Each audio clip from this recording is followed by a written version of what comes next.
Hi everyone, నేను మాధవి. ఒకప్పుడు నేను చాలా థింగ్స్ అయితే ట్రై చేశాను. టైలరింగ్ చేసా, జ్యువెలరీ మేకింగ్ చేసా, శారీ పెయింటింగ్ కూడా వచ్చు అండ్ డిజైనింగ్ కూడా వచ్చు.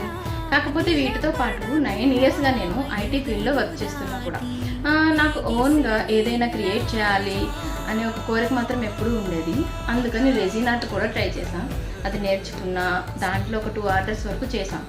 కానీ నా జర్నీలో ఒక టర్నింగ్ పాయింట్ వచ్చింది. ఒక ఓరియంటేషన్ సెషన్లో నేను ఒక క్వశ్చన్ అడిగాను. మనం కొత్తగా నేర్చుకున్నది ఫాలో అవ్వాలా, లేదా మన స్ట్రెంగ్త్ ఆల్రెడీ ఉన్న ప్లేస్లోనే ఇంపాక్ట్ క్రియేట్ చేయాలా అని. అప్పుడు నాకు క్లారిటీ వచ్చింది. నా బిగ్గెస్ట్ స్ట్రెంగ్త్ రెజిన్ ఆర్ట్ అయితే కాదు.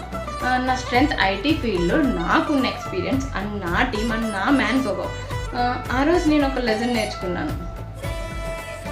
సక్సెస్ అంటే కొత్తగా స్టార్ట్ చేయడం కాదు, నిజంగా మనం ఎక్కడ స్ట్రాంగెస్ట్గా ఉన్నామో అది గుర్తించడం.